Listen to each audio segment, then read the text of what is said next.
negotiating D365 subscriptions and price increases, and the question of whether or not D365 is a top system for 2025.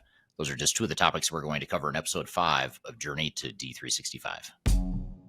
Welcome to Journey to D365, the podcast that covers everything related to Microsoft Dynamics 365 implementations. This podcast is not affiliated with Microsoft and covers the realistic truth behind D365 finance and operations and Business Central ERP implementation success. Whether you're new to the world of Microsoft or not, this podcast is for you. Now, here's your host, Eric Kimberling. Hello, and welcome to episode number 5 of the Journey to Dynamics 365 podcast. This is the podcast that covers everything related to D365 implementations. It's a tech agnostic and independent objective view of D365 implementations, and this podcast is not affiliated with Microsoft Dynamics or Microsoft as a company. Joining me, as always, is our co-host, Darian Fiakuski. Darian, thanks for being here today. Yeah, thanks for having me. And my name is Eric Kimberling. I'm your host here today. I'm also the CEO of Third Stage Consulting. We're an independent consulting firm that helps clients throughout the world with their D365 implementations, as well as their non-Microsoft implementations as well. And we've got a great show for you today. If you'd like to see any of the past episodes of this show that you might have missed, you can just go to the website called journey2d365.com, and you can see all the past episodes there and keep up with upcoming ones as well. And you can also subscribe to this podcast on whichever platform you prefer by going to journey2d365.com. Got a great show for you today. We're going to cover a few different topics. We're going to start off by talking about whether or not Dynamics 365 is one of the top systems for 2025 and whether or not it's a good idea to be investing in that product here in the coming year and years. And then later in the show, and by the way, I'll give you a little spoiler alert. It could be, if there's a high likelihood, it could be a good thing to invest in. So those of you that have already committed to D365, don't panic. We're not going to come in and tell you it's not a good idea, but we are going to tell you how D365 fares, or at least talk at a high level about how D365 fares in the marketplace heading into 2025. And then later in the show, we are going to have Adam Mansfield from a company called UpperEdge. He's going to be on the show talking about how to negotiate D365 cloud subscriptions, as well as how to navigate some of the price increases that are coming down the pike. So it's going to be something you want to stick around for, especially if you're going through the procurement process right now with Microsoft and your D365 implementation. But before we get to all of that, we also want to cover a question we got on social media before we get into our other meaty topics here today. What have you got for us, Darian? Yeah, so one of our first social questions today is, one key factor for project success is who drives the project. If SI drives a project, it is bound to have many unpleasant surprises. If process is standardized, but one BU extension to another BU is not simple, if another BU operates in another region or under different vendors / stakeholders. So basically, I think the question is just asking, what is the key factor for project success then for driving the project? Well, that's a great question. And for those that don't know, the acronym BU stands for business unit. So this question is referring to or alluding to the fact that a lot of times organizations that are implementing Dynamics 365 are implementing the software across multiple business units. So the question becomes, how much do you want to standardize your processes? How much do you want to create sort of a common platform of how you implement D365?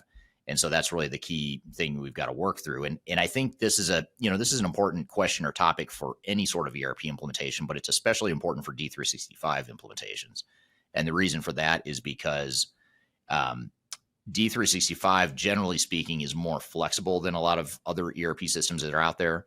There's a lot you can do with Power Platform, which we talked about just a couple weeks ago or a couple episodes ago. I think it was episode number 3, where we talked about, we had our interview guest talk about Power Platform, Power BI, Power Apps, and how that all sort of ties into D365 and enables a certain amount of flexibility that a lot of other ERP systems don't have. So while it's generally probably a net positive that D365 in the Microsoft ecosystem provides so much flexibility, there is a dark side to that, which is it can be really difficult to sort of force or impose changes or impose standardization throughout the organization.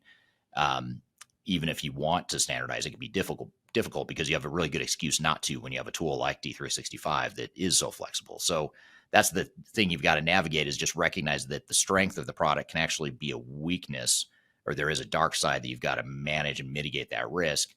And, a lot of times organizations realize early in a D365 implementation that, hey, wait a minute, I could just change the software to fit my old way of doing things. And then you sort of get this pushback and resistance to change that's enabled by the fact that you have such a flexible tool. So I don't know that I'm giving a simple answer to how to navigate that, but that's where project governance is so important. That's where balancing out this agile approach that most D365 implementations follow with the sure step methodology.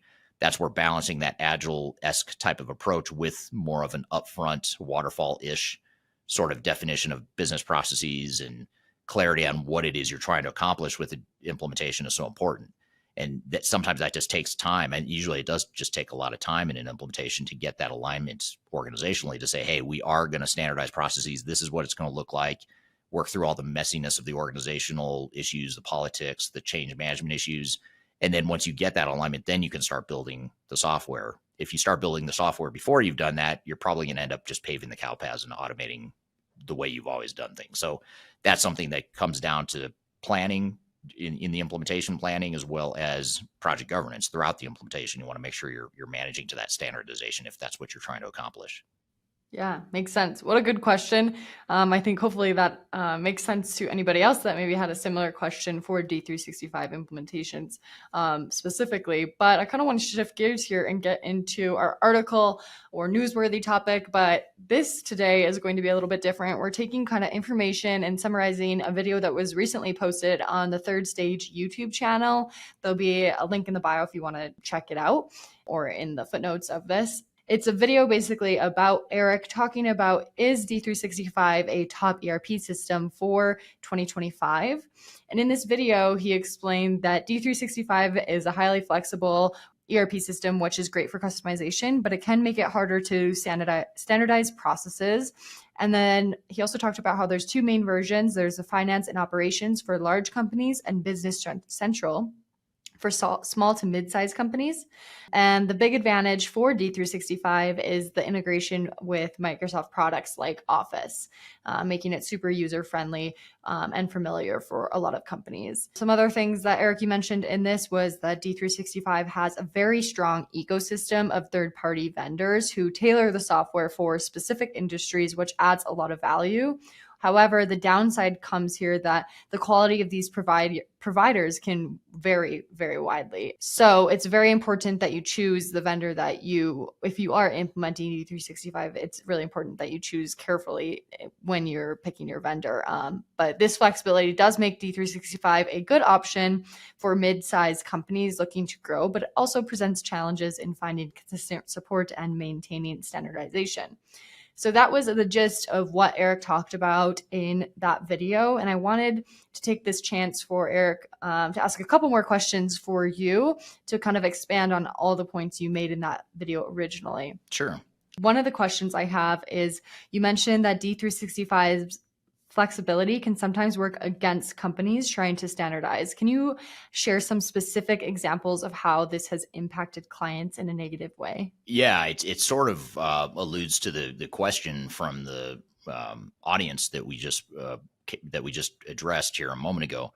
But yeah, I think, when you look at organizations that are implementing D365, and let's just take as an example procurement, you might have different departments or different parts of your organization that are doing procurement differently right now. Especially if your organization has grown through acquisition, you've gone out and acquired other companies, you probably have just different ways of doing something as simple as procurement. Not that procurement is simple, but it's just one function within a broader business. So if you only look at procurement, you might see that, hey, we've got 3 or 4 or 5 different ways of doing things.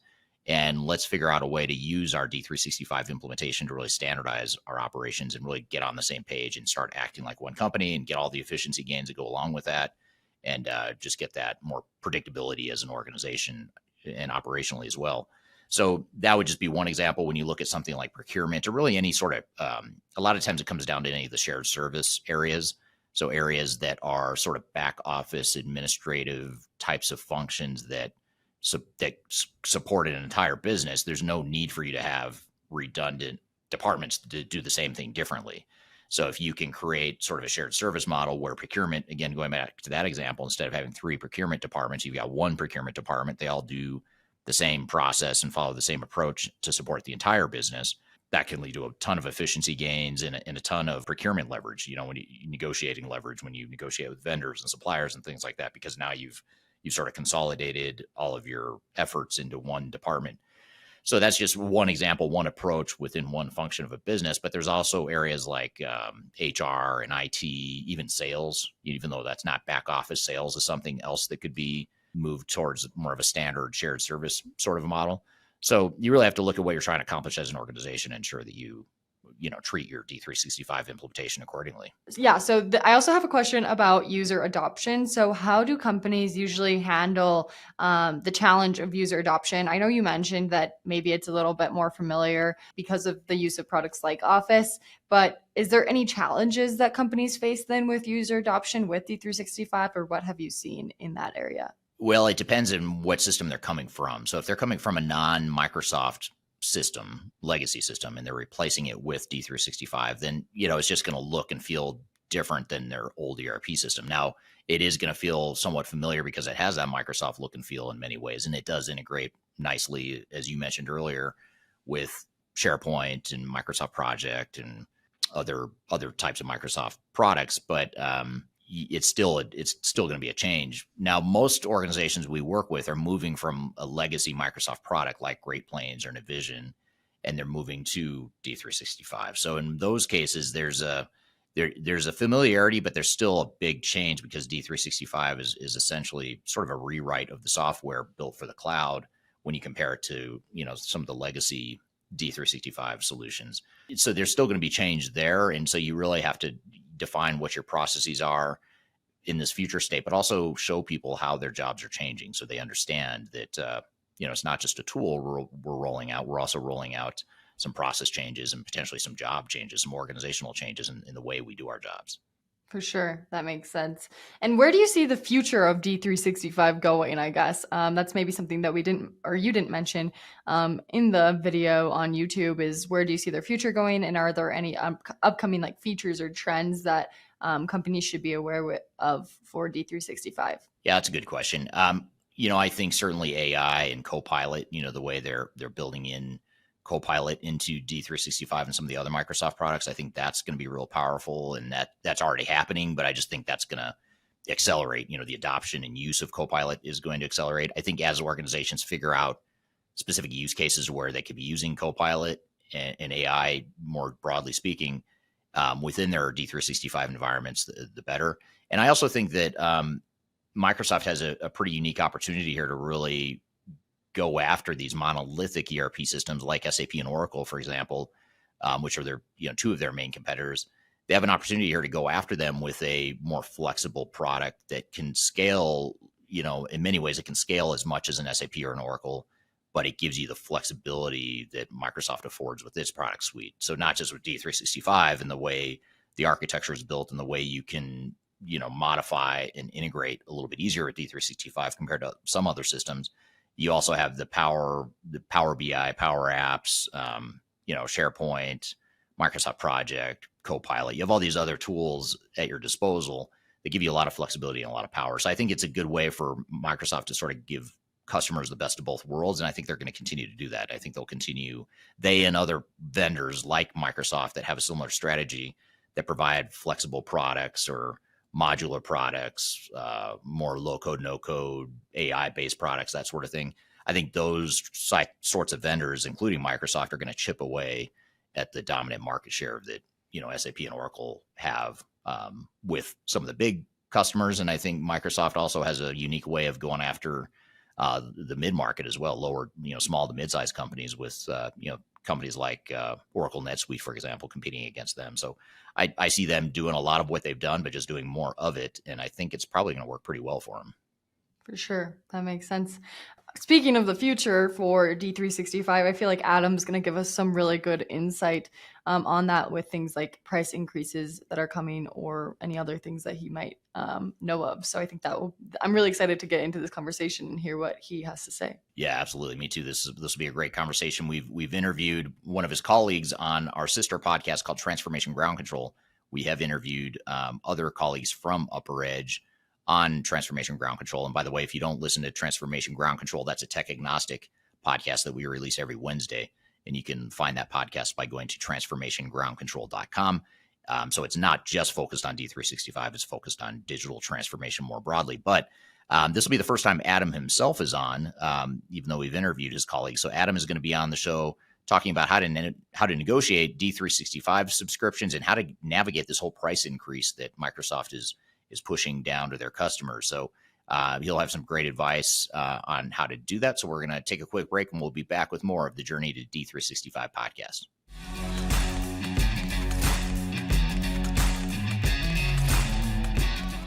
I recently published my first book. It's called The Final Countdown: Strategies to Reach the Third Stage of Digital Transformation. And I wrote this book because I really wanted to find a concise way to share some of my knowledge around digital strategy and how to get started on a digital transformation journey. So in this book, I cover 3 different sections. I cover the people, process, and technology aspects of transformation, with the idea that it's meant to be a starting point, a launching pad for organizations and team members that are going through digital transformations. So I encourage you to buy this book. You can get it electronically, you can get it paperback, or you can get it in hard copy, as I'm holding here in front of you. You can get it by going to thefinalcountdown.com. You can also search for it on Amazon if you shop at Amazon. Otherwise, just go to thefinalcountdown.com. Love to hear your feedback on this book as well. So hope you check it out and hope you enjoy.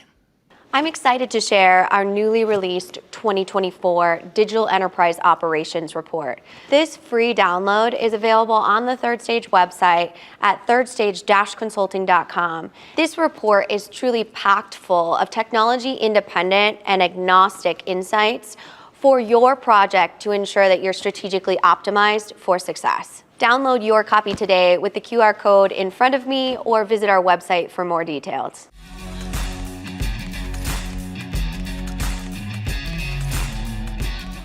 Hello, welcome back to episode number 5 of the Journey to Dynamics 365 podcast. You can find this podcast and past episodes by going to journey2d365.com. You can also subscribe to the show and find the podcast on whichever platform you prefer by simply going to journey2d365.com. And we release new episodes every Sunday. You'll see new episodes here in this first season. And the show is produced by Major Tom Productions, sponsored by Third Stage Consulting, which is an independent consulting firm that focuses on not only helping clients implement D365, but other non-Microsoft products as well, since we're independent. So you can learn more about us by going to thirdstage-consulting.com. And I'm excited for our guest here, who's our first-time guest on this podcast, but also he's the first-time guest, first time I've interviewed him on any of my podcasts or any of our podcasts. Excited to have him here. It's Adam Mansfield, who is joining us from a company called UpperEdge that helps clients with contract negotiations and with software vendors and system integrators. So we wanted to bring Adam on to talk about this whole price increase that Microsoft has coming on the horizon, as well as how to negotiate those price increases and how to negotiate subscription costs in general with Microsoft and their partners for D365. So with that all being said, Adam, welcome to the show. Yeah, awesome. It's great to be here. I'm looking forward to it. Yeah, likewise. I'm glad to have you here. I know I've spoken to some of your colleagues at UpperEdge in other podcast interviews in the past, but for those that don't know who UpperEdge is or don't know who you are, tell us a little bit about you and also UpperEdge and what UpperEdge does. Yeah, absolutely. So UpperEdge, easiest way to look at it is we're an unbiased third-party advisor that helps organizations ensure they have the right relationships, the right products, and the right cost profile commercial relationship with core key vendors: Microsoft, SAP, Oracle, Salesforce, ServiceNow, Workday. In addition to that, because you likely have to implement the products, we have a whole host of experts around implementation, hosting, AMS, as well as hyperscaler. And then we have a whole group of people that help organizations on things like, is it the right product resource set? Is it the right skill sets? Is there right financial structures in place? So that's UpperEdge. The other thing I would tell you about UpperEdge is that we made a conscious decision when I said unbiased. We don't have any skin in the game relative to what products you actually use with these vendors. So in other words, we don't come in and say, you should definitely use this product, and there's some kind of kickback behind the scenes that we're going to get. We're completely vendor agnostic. Our goal is to empower and ensure customers are making the right decision, get the right commercial relationship, get the right value. It's really that simple. We've been in business since 2010. So we've been doing this a while. I've been here since day one with Dave Blake, our CEO. I lead our Microsoft, Salesforce, and ServiceNow practices. then prior to UpperEdge, I was at a company called AMR Research. I was a director there prior to the Gartner acquisition. And quite honestly, that was part of the driving forces behind the creation of UpperEdge, doing something a little different.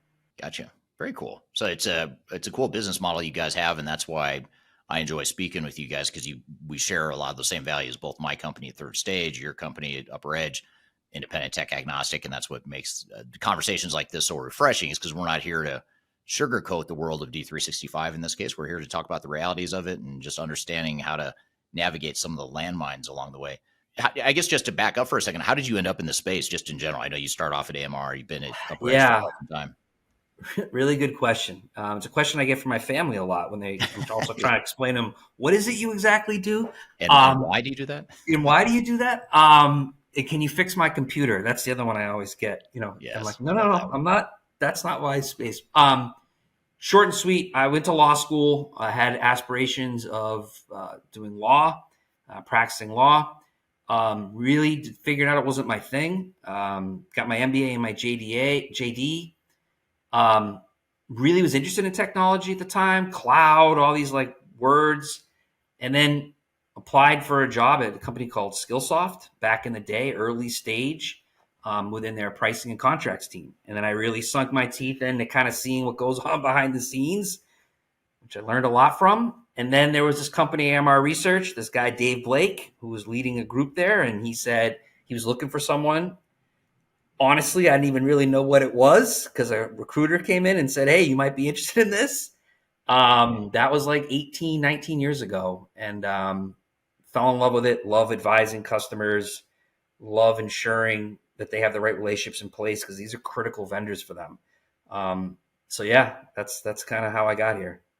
Very cool. Yeah, I've yet to meet someone in our industry that had it part of their master plan from the beginning. They were 5 years old and they knew they wanted to be an enterprise tech consultant. I'm still waiting to meet that person, but because I know I stumbled into it too. So it's good to hear it's not just me. It's not just you. It seems like the whole industry is sort of built around people that stumbled into it. 100%.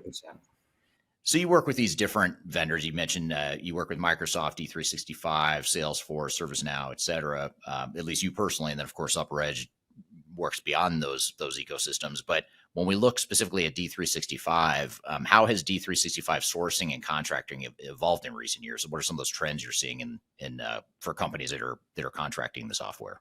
Yeah, no, it's something that it comes up a lot when I have these types of conversations. I think the core kind of trend would be Microsoft is starting to get really good at using a siloed approach. So still selling to a line of business individual. Obviously, IT is still involved. They try to circumvent procurement. But what's happening now is as they've acquired LinkedIn, as they continue to talk about the intricacies of something like Copilot for Microsoft 365 and how there's value back to the business relative to D365. So the evolution has been, don't think of it as just Dynamics 365 when you compare it to an SAP or an Oracle. Think of it as Microsoft, which is D365. Again, I say LinkedIn because the data there, it funnels to sales. Then you have the Microsoft 365. You have, Teams. You have they paint the picture. So the evolution has really become one Microsoft is going to give you more value than an SAP with other things. So they've definitely been full throttle on that. Without all being said, they're still very good at chunking things up, siloed approach to the negotiation, getting buy-in here to influence over here. That still happens. But their ability to tie the picture together and make D365 more of a focal point to the discussion versus kind of the afterthought has definitely accelerated, I'd say, over the last 24 months. Interesting. Are most customers you're working with, are they procuring more than just D365? So in other words, are they coming to you saying, hey, Adam, can you guys help us not only procure D365, but also procure, upgrades to Office 365 and SharePoint and Power BI or whatever other Microsoft products they might want? Absolutely. And part of this is it's being driven by Microsoft to think that way, but it's also coming to organizations that are trying to think about things the right way. So what I mean by that is I think they've heard enough out there, whether it's people like yourself or myself and UpperEdge, they've heard enough of, hey, if you're going to go spend this amount of money and make a strategic decision about D365, you definitely still have something going on with Microsoft, because who doesn't have Microsoft? So you got to think of it as pull Microsoft where they want to go to, which is one thing. It's one negotiation. It's one set of products, because they're the interoperability. We hear you, Microsoft, but now what I want from you is to come back to me commercially and give me the right construct across everything.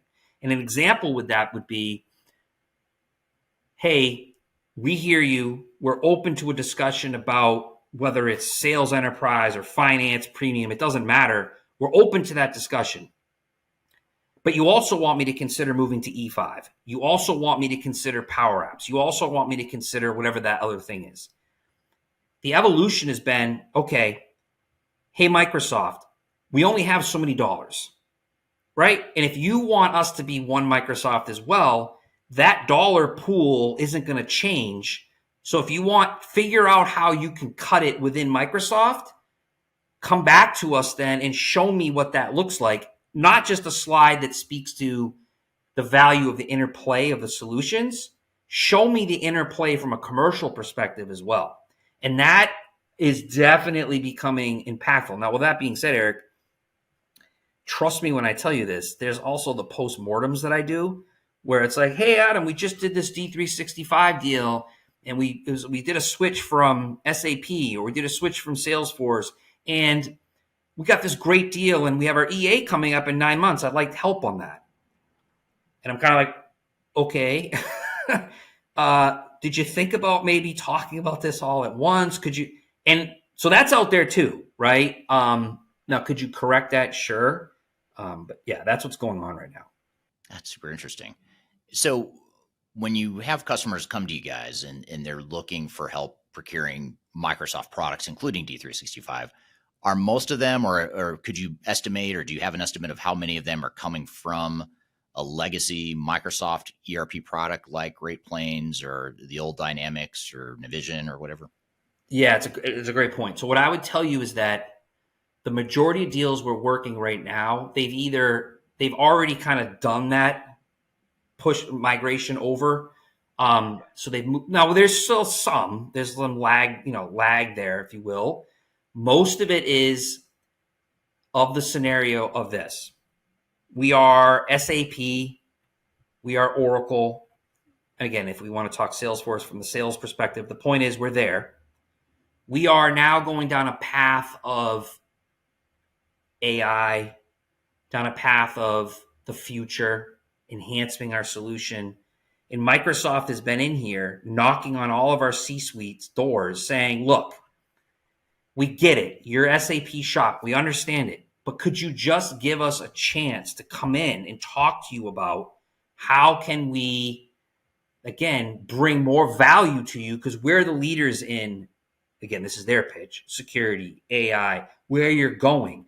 Also, the platform solution itself, which you will be using from Microsoft, which is Office and things like that. Why aren't you thinking about it as one perspective? The reason I bring that up is that's more what we're having right now.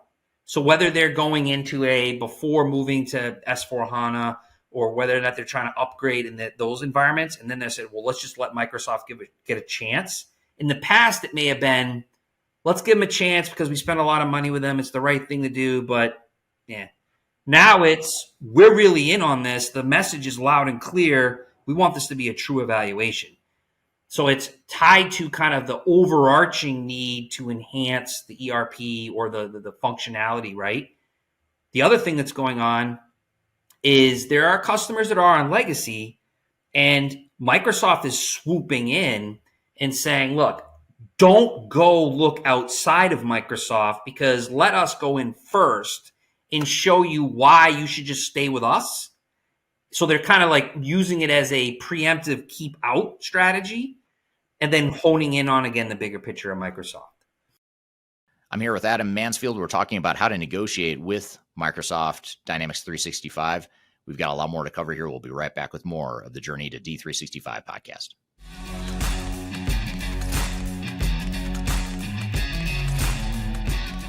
If you are involved in any sort of digital transformation or business change initiative, you will want to download the Digital Transformation Report. With its comprehensive overview of business and technology trends and best practices, this report is a must-have guide for any transformation project or executive team. Download this free report by visiting Third Stage Consulting at thirdstage-consulting.com. You can also visit our website to learn more about us or download independent reports, videos, and other best practices. Again, visit thirdstage-consulting.com today to learn how you can take your transformation to the third stage of success. Are you looking for ways to promote your product or service to enterprise technology decision makers and influencers throughout the world, like the ones who listen to this podcast? Major Tom Productions creates media, events, and influencer marketing for B2B technology providers. Our productions are exciting, educational, disruptive, and effective. Most importantly, they create results. Our content is unlike any other in this industry, engaging, influential, and trusted by technology buyers and influencers throughout the world. Each month, our productions reach hundreds of thousands of targeted buyers and decision makers who trust and engage with our honest and tech-agnostic content.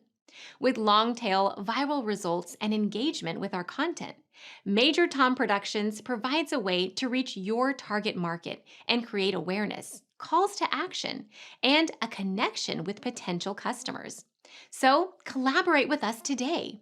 Learn how we can feature your product or service on podcasts such as Transformation Ground Control, Journey to S/4HANA, and Journey to Dynamics 365.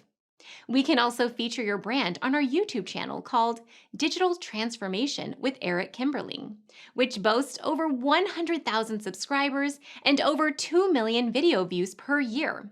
You can also participate in our in-person events, including our Digital Stratosphere Conference. Contact us today to learn more. We can tailor a marketing campaign that works for you. We look forward to helping more people learn more about and become engaged with your brand.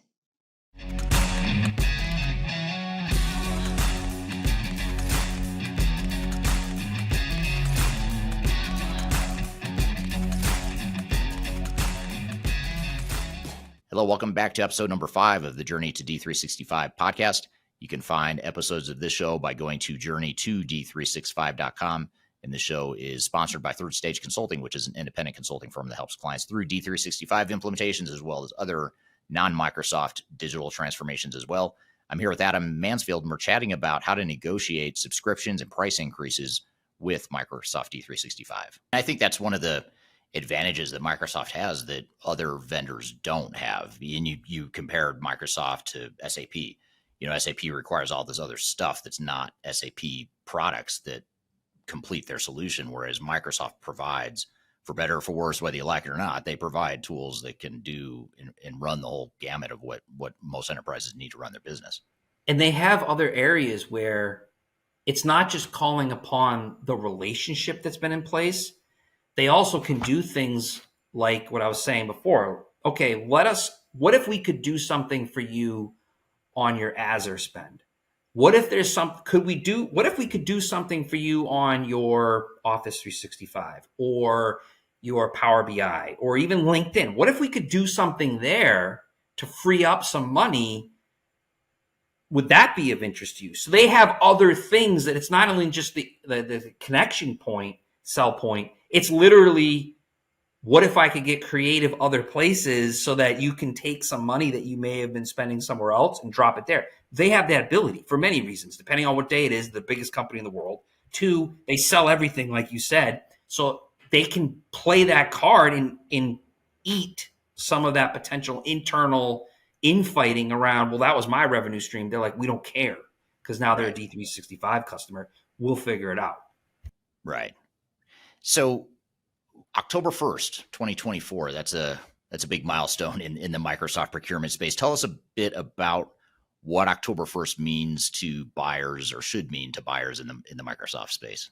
Yeah, so it's interesting. A lot of conversations, as you can imagine, leading up to this. So the announcement came out mid-April. In true fashion, it was a blog post on their website. Brian Good posted it, corporate VP business platform.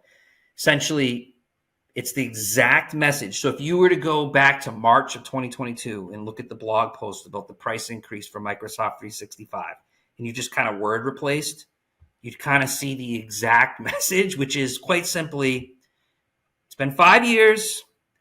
We've made a lot of enhancements. We've put a lot of added value in there. It's time for an increase. But don't worry. Don't think of it as an increase. Think of it as you're going to get a lot more value than when you first signed up. Same message, different product. The October 1st happens to be the date. So think of it as if you're a new customer, like we were just talking about, post October 1st, your pricing is going to be higher. Pre-October 1st, it's going to be a little bit lower. And again, these are list prices. Existing customers, if you have a renewal date that's after October 1st, we're just giving you a heads up. This is what's coming. What I would say is these increases are also not insignificant.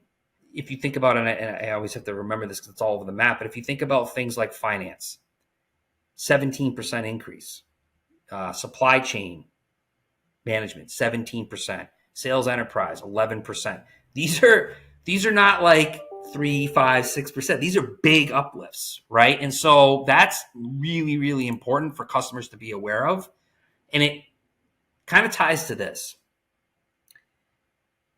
Microsoft will have a legitimate argument to make if it's a black and white, look at all these added features. The problem is that those features need to be used to be of value. And so what's happening is a lot of customers I'm talking to get ahead of it, they're looking at it and going, Adam, forget the new stuff. We're not even using all of the other stuff that's already in there. Right? So Microsoft is getting pushback on this, as most vendors do when you hit them with big increases like this. The other thing that Microsoft's not stupid. They're pretty smart. That's why they are what they are. There's also a game to this. Pre-October 1st, they can come in and be like, hey, get you a really sweet deal, some extra discounting. We can do it for you. And I'll talk about earnings in a second, but we can do that for you. I got some just think about this. It's a big dollar difference. There's that side of it. They're coming in and saying two things.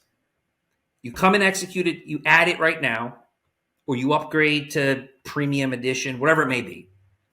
You're going to get it at this lower price. And by the way, I have these discounts I can give you on top of list that's even more so than what I can give you later. That's available to you. So it's not just the price increase that's going to happen on October 1st. It's I have more to give discount-wise. So if you compound that, it's a sweet deal for you. What they're also saying is, to your point, if you do it now and your renewal is not for a year from now, you're locking in this pricing. But here's the game.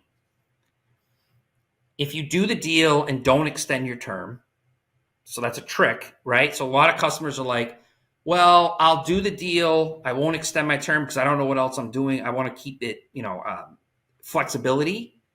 Theoretically, yes, you're still locking it in for this period of time, but there's going to be an end date. And if you don't get protections, they're going to get you later. So it's a little bit of a game. The other part to it is, and this is what I suspect is going to happen because I've been doing this for a long time.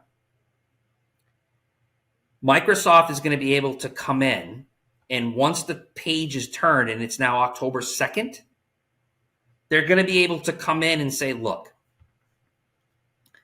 you know what happened. We've added a lot of value. We increased our pricing 17%. What if I was able, I'll fight for you. What if I was able to not only eliminate that uplift, but go get you that special discount? What if I could do that? Would you willing to consider moving off of SAP? Would you be considered to give? They're going to use it as an artificial inflated number to push a bigger discount. It's like, clothing stores and other things like, oh, we marked down the t-shirt from $100 to $20. Well, the t-shirt was probably an $8 t-shirt to begin with. So the point is they're going to artificially inflate through this uplift as well to use it as a, let me fight for you to bring that down. There's an optic to that. The other piece to it is they're going to come in and they're going to say, okay, you missed the deadline. I also know, and I think this is what's going on, you might be interested in Copilot. So what if we were to do this? What if we could not only get rid of that increase, give you that special discounting, but would you be willing to consider, say, Copilot as an add-on for D365? Would you be interested in Copilot for Microsoft 365, which, by the way, is included in Copilot for sales. It's included in Copilot for customer service. Would you be interested in a holistic? Could we get the right people in the room to have that conversation? Because maybe I could do even more for you, bringing down that uplifted price. Like, this is how they're building and setting up things. So yes, it's all about, can I force deals in before October? But it's also really about setting up the good customer-friendly Microsoft on a artificially, air quote, inflated number. Now, again, I say the air quote because, again, as we talked about before, I'm not questioning. There is added value. Like, there is added functionality. That's no question. The question always becomes, is the specific customer getting that benefit? Often the case is, not yet, 2 years from now, maybe. So then why is the list price going up for me? Right. Yeah. Makes total sense. It reminds me of my wife when she goes to the mall and buys some clothes and say she spends $200, but something list price $200. She bought it for $150. She'll come home all excited because she saved me $50. And I'll say, you didn't save me $50. You spent $150. That's exactly right. That's exactly right. And I always like putting things in simple terms like that. And I think with these negotiations with, Microsoft or other vendors, I often find the most impactful negotiation is when you just put it in simple terms. Like, this is what you want me to walk into my CFO or my controller or whoever. This is what you want me to explain to them, which is this vendor increased their list pricing. The next question I'm going to get is, well, what are we getting for value currently? And if I have to show them we're using 75% of the product and we're never going to, 2 years from now, we're going to use the new stuff, there's no way they're going to buy that as the explanation. So you have to do better, Microsoft, if you want what you're telling the market you want, which is market share. That's the other piece to this. If you look at these earnings calls or listen to these earnings calls, Satya and Amy Hood, they're always up there talking about D365. And in the last earnings call, at the end, when they came up about D365, they said two things that really stood out. They said, number one, our revenue growth was 19%. So at the end of that was their year end, 19%. And here was the better than expected new business drove that. And then Satya dropped in and he said, and don't forget better than expected market share gain. So this is what it's all about. So that tactic of October 1st, which was announced in April, definitely led to accelerated new business in June because customers were afraid of that October. So it's working and they're showing the market that. What I suspect is that as Microsoft continues to push these issues into next year, into next June, like I just said, they're going to come in and be like, well, what if we could do this? And that's how they're going to keep trying to build momentum in that space. So everything you said these last few minutes is sort of leading me down a controversial path. Don't worry, it's not politics, it's not religion, but it's this concept of vendor lock. You talk a lot about how Microsoft provides all these different tools you want, any tool in the world you could want for your business. Microsoft has a solution for it. They've also got these cloud solutions where now they're sort of imposing an increase that isn't just inflation based. It's not just based on CPI or anything like that. It's I'm sure it's not arbitrary. I'm sure there's some science to it behind the scenes, but they're large increases. So what are your thoughts on vendor lock? Is that something that buyers should be thinking about as they procure D365 or Microsoft tools in general? Yeah, I was wondering we were going to go with that, but yeah, it's vendor lock. I can't tell you how many times I've had this conversation, which is I'm glad you brought it up. So here's how I look at it with Microsoft. And I always think of this is how, whether it's your sourcing or IT, it doesn't matter. They think about it this way. It's vendor specific. So with Microsoft, you have to just sometimes look at the situation and just acknowledge where you are. So here's the question I always ask customers. what's the likelihood of you ripping out Office 365? What is it? Yeah. Right. Now, if you tether to that an AI solution, then what's the likelihood of that going away? And then you just keep going. Microsoft 365 E5 includes Power BI Pro, which they did intentionally to get Power BI usage to keep Tableau out. And then if you flip that to the D365 side, let's play the scenarios out. If you are a current SAP or Oracle customer and you invite Microsoft in and Microsoft wins, I don't need to tell you this. Everyone who's listening to this, and Eric, you know this, that decision to do that, forget 3 years from now, 5 years from now, you know, whoever did, they're not going to come back to the table and be like, whoa, I think we're going to go back to SAP, or I think we're going to go back. Because first of all, the dollars associated with the transition, then you have the implementation costs, you have the change management. There's so many reasons why, not to mention, imagine that conversation. Hi, SAP, we're back. It didn't really work out with Microsoft. We'd like to come back to. How do you think that negotiation's going to go? They're going to, oh, really cool. Here's what you're going to spend. So, so vendor lock-in definitely has, if you don't prepare yourself the right way and get the right parameters in it, it definitely has a negative kind of connotation. But what I would tell you with Microsoft, you could actually use it as a good thing. What I mean by that is put to Microsoft the idea that, look, we know what we're giving you, and it's not just dollars. What I'm giving you is vendor lock-in. In other words, acknowledge it. Stop worrying about it as a nasty word that you want to not say. Put it out there. Like, use it to your advantage, because quite honestly, it's not likely that it's not going to be the case. Now, what I would also say is that Microsoft, one of the things you tell us is that some of your solutions, like Copilot for Sales, as an example, that's under the D365 blanket, can work very well with Salesforce. So I'm just curious, do you say that because you really do care about us having all the right point solutions? Or are you going to constantly just jam down our throat the next thing? So from a vendor lock-in, as you go wide, setting up an expectation that, look, yes, we all know I'm locked in. We get it, okay? But with that being said, there are going to be slices that I know you may want that don't have the biggest dollars, but I also know, Microsoft, that isn't always your motivator. Dollars for you is a lot different than for Workday or ServiceNow, because you're massive. What matters to you is being able to get up there and say, they're now using Teams instead of Zoom.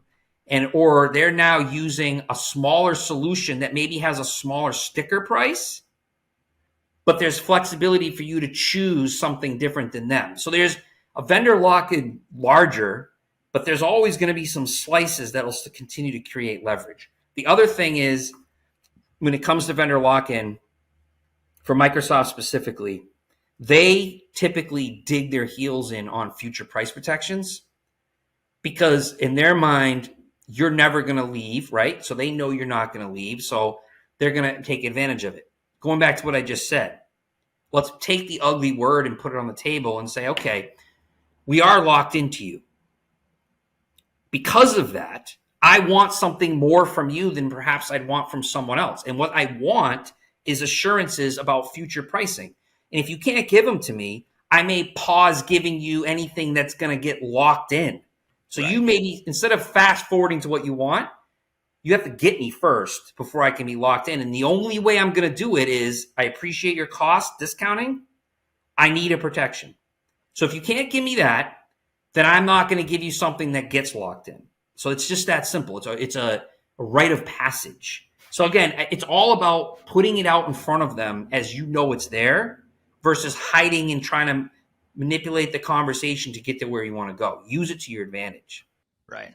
Yeah, that's good advice. And rather than being scared of it or hoping that it goes away or that you can work around it, you could work around. I suppose there's ways to do that, but I think what you're saying is you can embrace it and use it to your advantage and sort of take the leverage back in the conversation 100%. as a buyer.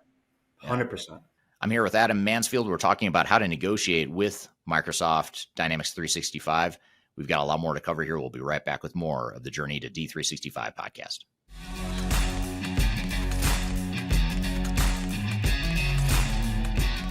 Hi, this is Eric Kimberling with Third Stage Consulting, and I want to invite you to join our annual tech agnostic conference called Digital Stratosphere. Digital Stratosphere is a conference that features some of the industry's brightest minds, greatest thinkers, and it's a great opportunity to network with peers, other industry people, other CIOs, other project team members that are going through digital transformations or ERP implementations. We've got a great lineup of speakers this year. It's a 3-day event, a lot of great entertainment, networking opportunities. I'll be there as one of the keynote speakers, along with some of my favorite speakers in the industry as well, both within Third Stage Consulting, but also outside the company as well. So I encourage you to check it out and learn more. You can go to stratosphere2024.com to learn more about the event. You can see the agenda, the way it's shaping up, and you can see some of the past testimonials of people that have attended. And the event is October 2nd through the 4th, 2024. It's going to be based in Denver, Colorado, downtown Denver, beautiful downtown Denver in the fall, which is a great time to visit Denver if you haven't been.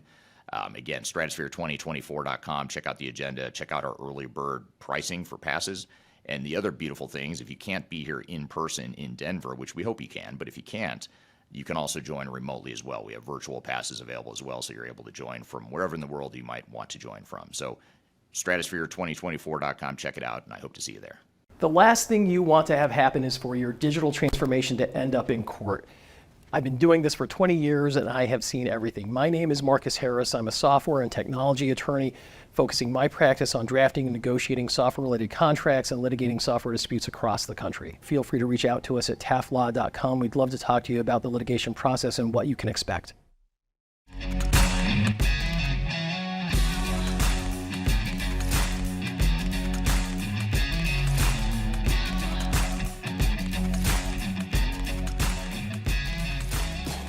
Hello, welcome back to episode number 5 of the Journey to D365 podcast.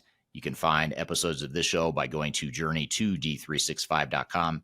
And the show is sponsored by Third Stage Consulting, which is an independent consulting firm that helps clients through D365 implementations as well as other non-Microsoft digital transformations as well. I'm here with Adam Mansfield, and we're chatting about how to negotiate subscriptions and price increases with Microsoft D365. So what are some of the biggest negotiation mistakes that you see customers make when they're procuring D365 and some of these other Microsoft tools?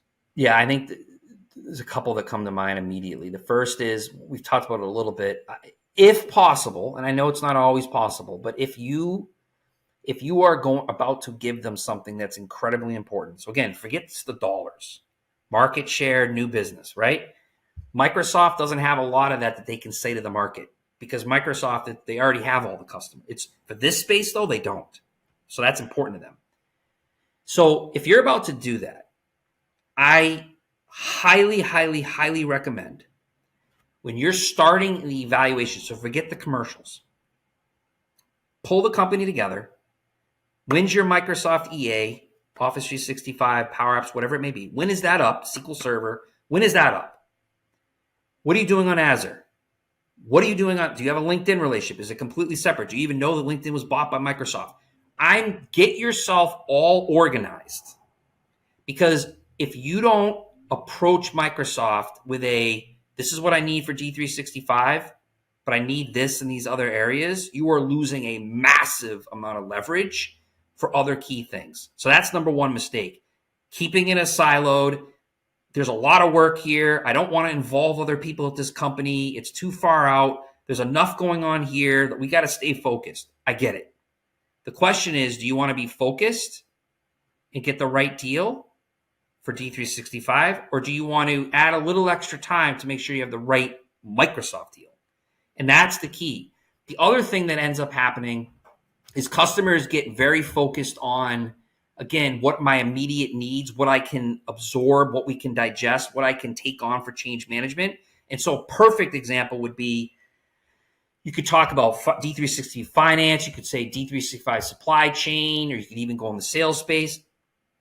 But what happens in 2 years if maybe premium edition is something you actually might get value from?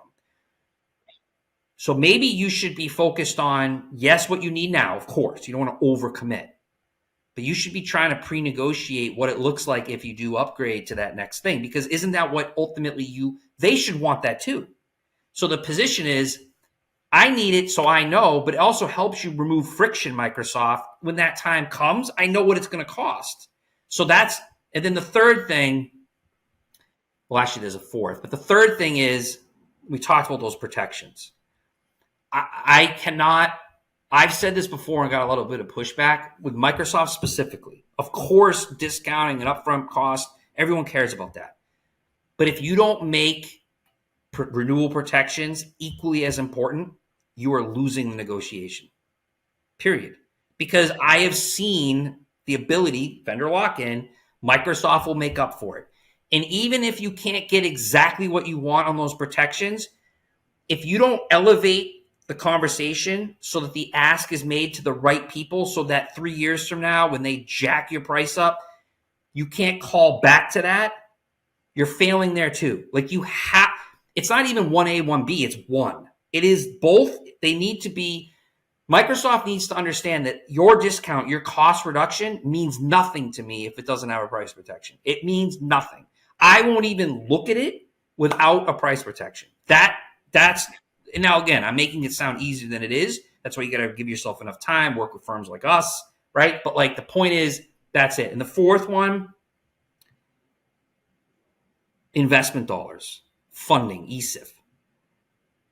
Judson Atoff has talked about this, and I think sometimes he kind of dances a little bit about what he meant. But what I'm going to tell you is Microsoft is sitting on a ton of cash, okay? A ton of cash. And they basically at one point said, Satya and the board have basically told Judson and others within, Brian Good and others, we will give dollars if it will help get the deal closed. And what I mean by that is not discounting. That means significant dollars to help with an implementation. Significant dollars, and by the way, it doesn't have to be MCS, Microsoft Consulting Services. It can be used on someone in their partner network, which, by the way, is pretty much everyone. So tens of thousands of companies. If you don't put that in as maybe issue maybe B or 2 or 3, you're failing there too, because I am not talking about tens of thousands of dollars, right? Like for these big, I'm talking hundreds of thousands, million. They will give you that. And if you don't, again, sync it all as one thing, you are missing it because, as you know, Eric, you got to then implement this. You got to change management. You got a lot of other dollars that are coming. Let Microsoft foot the bill. Let them foot the bill. They have the money. And if you ask the right way and you position it the right way, which again, we help with, this is a significant win, which would also help organizations get the value quicker. So everyone wins in that scenario. It's just so many don't ask, or I look at these deals and it's like, oh yeah, they gave me like $100,000. I'm like, well, okay, well, you left like $800,000 on the table. Now, again, I say it differently, but I'm a pretty candid guy. So. Right. And I'm sure that helps in the negotiations. And I love how you're sort of taking this, what you were saying before is what's perceived as a negative, this vendor lock, and you're sort of turning it on its head now and creating, it's almost like customer lock. Now you're sort of flipping that around and using it to your advantage to say, okay, we're going to lock in here. We're going to embrace the fact that we're locking in as customer and vendor. Let's lock in. And here's what it needs to look like. You're going to lock in discounts for me and pre-negotiated additional modules or additional systems within the Microsoft ecosystem that we might need or implementation support, that's great advice too. And Microsoft, and the thing about Microsoft is, again, revenue always matters. And I always get in trouble for saying it's like, obviously they're publicly traded, that revenue matters, right? But that's not where their problems are. They need to go to the market and say, there's more for us to sell. I have this massive available base that I'm going to take the total available market and addressable market and push into them. And then our contracts are long and everyone knows it's hard to leave. So they need to get that remaining performance obligation, that outer year stuff. They're just keep accelerating that, which again, put that in front of them. I'm giving you outer years too.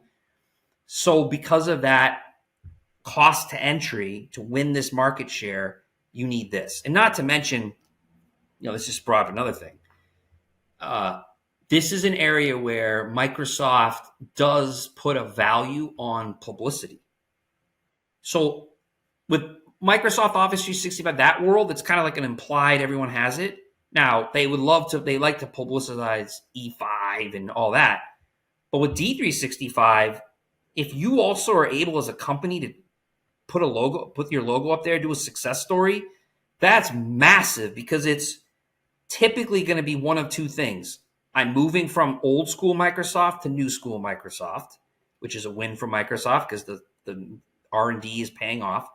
Or it's I'm moving off of SAP, or I battled against SAP and these guys chose us. That is, that's so valuable to them that it's not even the dollars again. There's not many customers they need publicity, but on this vessel, that's an area they still need it. That's great. Yeah, it's worth something to Microsoft, and you should take advantage of that.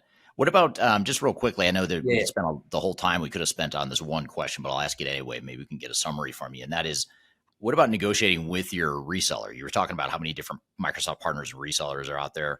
You talked about negotiating subscription costs, but what about negotiating the services cost with your partner, with your Microsoft partner? Any advice you'd leave us with there? Yeah, it's a great question. So they play a very important role in the overarching Microsoft relationship. So I just want to start there, right? Now, from my company, my engagements with working customers, what I often hear is, I didn't know they should also be providing me that. So like, this is what ends up happening. So we get in these engagements and I say, okay, I know you're talking about Microsoft helping you with value receipt, and I know you're talking about Microsoft and relative to being there for you, but like, where is your VAR? Like, what have they been doing? Like, where are they focused? Like, and what they come to find out is the cost profile there is also not mapping to value, because there's things that the VAR should be doing to help these customers, one, make sure they're getting the right value, licensing as well, things like that. On top of it, if you're using them to get additional support or services, I would always recommend reminding your VAR that when you, whether it's CIO, whoever, has to go get money from Microsoft, you're part of that equation. And so what I mean by that is, if you, VAR, or other third-party reseller, want to increase your costs, or if my cost profile there is not feeling right, it may limit me from doing more things with Microsoft. And I would just remind you what ends up happening, which is, this is how it's going to play out. I'm going to have a meeting with Microsoft at a senior level, and I'm going to tell them I look at the overall cost profile. And then I'm going to tell them that on your side of the cost profile, I feel like there's not a lot of flexibility. Because of that, I'm going to have to slow down some of my decisions on what I'm doing relative to Microsoft. What do you think is going to happen? So Microsoft's going to pick the phone up and say, what are you doing over at XYZ company? What kind of margins are you trying to get from them? What is going on? Secondly, I'm also going to play it as, if you can step up for me, I'm going to then have a different conversation with that same executive at Microsoft, which is, you know what?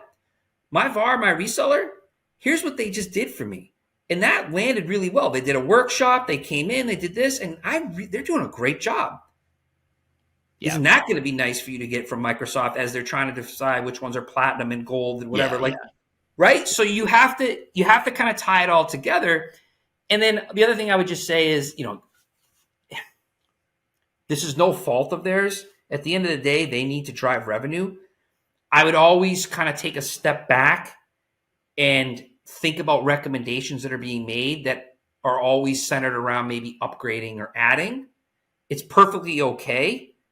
And I think they should do it if it makes sense, but really, really treat them as a vendor versus kind of like a partner on your side. Because at the end of the day, there's going to be a ripple back to a contractual relationship that Microsoft's part of and they're part as well.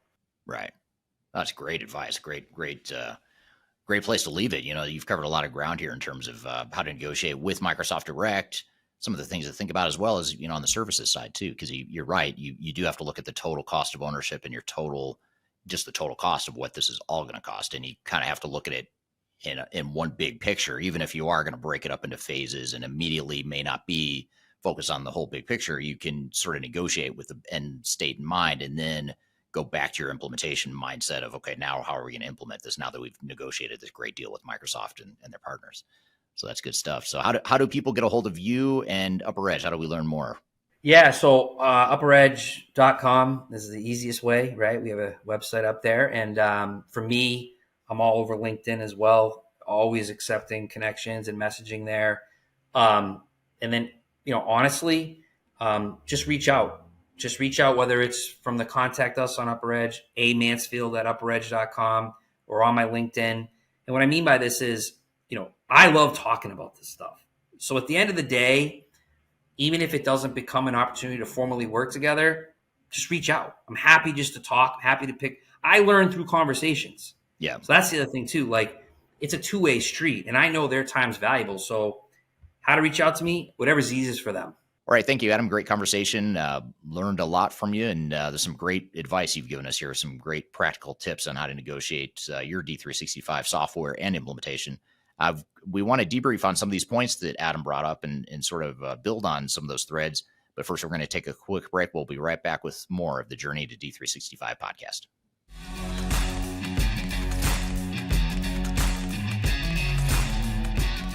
I'm excited to share our newly released 2024 Digital Enterprise Operations Report. This free download is available on the Third Stage website at thirdstage-consulting.com. This report is truly packed full of technology-independent and agnostic insights for your project to ensure that you're strategically optimized for success. Download your copy today with the QR code in front of me or visit our website for more details. Hi, this is Eric Kimberling with Third Stage Consulting and your host of Transformation Ground Control. I want to encourage you to read our Guide to Organizational Change Management. It's a free report or free guide that we published. It's one that I actually wrote that talks about best practices and lessons learned as it relates to change management. So as you know, on this podcast, we cover a lot of stuff related to the human sides of change, organizational change management, including training, communications, org design, all kinds of stuff as it relates to change management. So if you're trying to learn more about change management, or you're looking for more direction and ideas on how to get started on your change management strategy and your overall journey, be sure to check out this guide. You can read it by scanning the QR code on the screen in front of you, or in the links below for this particular podcast episode. You can find a link to take you to the page that will allow you to register to go ahead and download that and read it for free.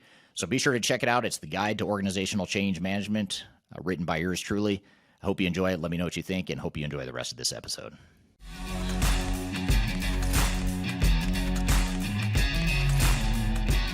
Welcome back to episode number 5 of the Journey to D365 podcast. My name is Eric Kimberling here at Daring Fiakuski. You can find episodes of this show by going to journey2d365.com. You can see all the past episodes and keep up with upcoming episodes.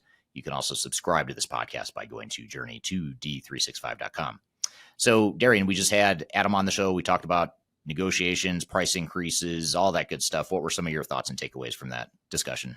Yeah, I think first of all, really great information for anybody that's looking to implement D365 right now. I think it's important things that you probably want to know and understand, and especially when it comes to price increases. Some things I really liked, but so when he said, you guys, you need to understand that the value of everything you're getting from Microsoft, and then also negotiate, for those future price protections. I thought that was a huge tip for customers that are looking to implement Microsoft D365. With that, Eric, could you explain maybe what would be some of the price protections that companies could negotiate and put into place in their agreements? Is that something that you are aware of, any options there? Yeah, when we're helping our clients negotiate as part of our software evaluation services, we'll help them negotiate their contracts with vendors and with system integrators. And in a couple of tips that we see work really well is, one is, don't buy more subscriptions than you need up front. If you think about a 2-year D365 implementation, Microsoft and their partners are going to want you to buy all the subscriptions you're ever going to need. They're going to want you to buy them on day one, even though it's going to be a couple of years potentially before you actually start using the software and getting value out of it. So that's one, is to say, hey, we're going to carve out what we need now. And then we, by the way, want to price protect or lock in pricing for future purchases of the subscriptions that we're going to need once we get closer to go live. Again, vendors don't like that because they'd much rather have the money up front and have you start paying on the annual recurring subscriptions as soon as possible, but that is something you can negotiate.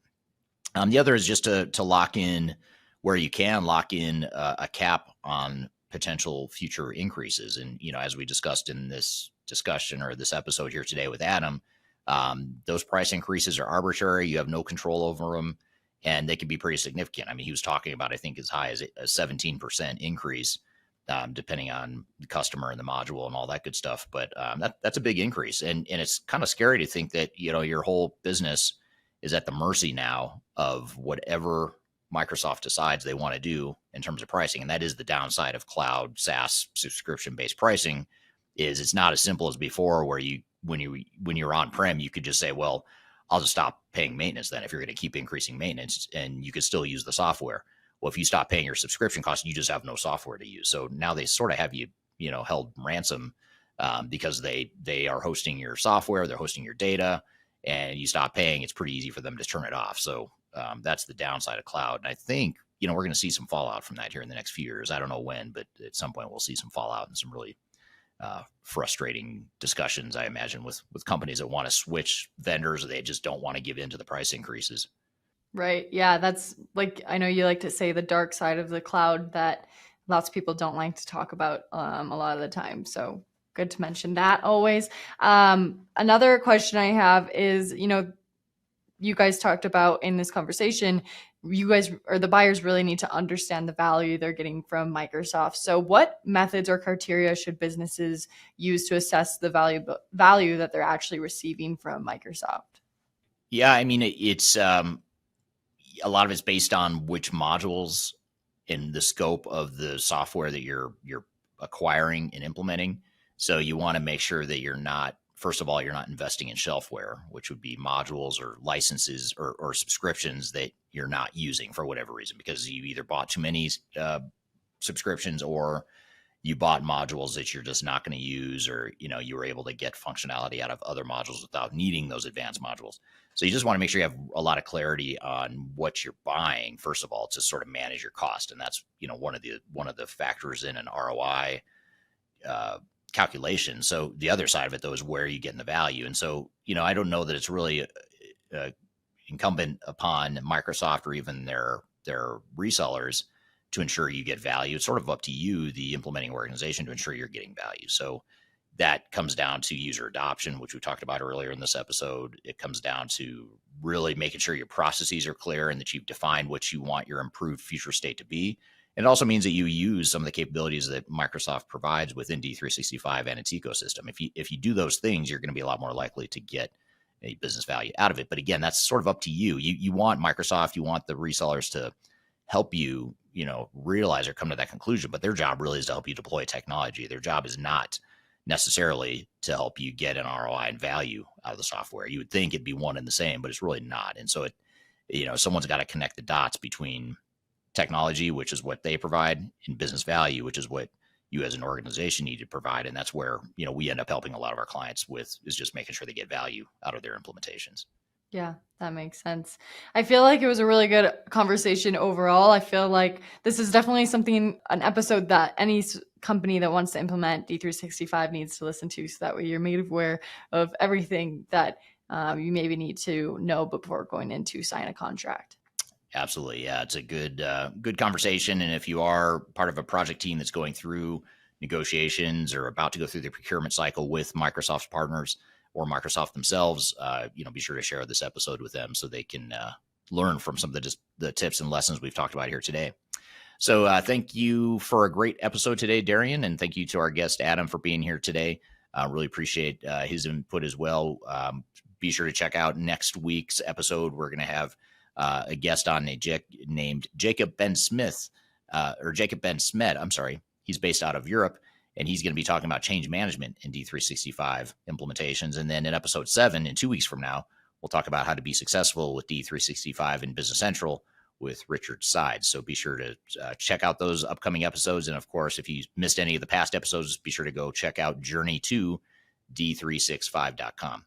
So I hope you found this podcast helpful. I hope you have a great week, and we'll see you next week on the Journey to D365 podcast. Take care.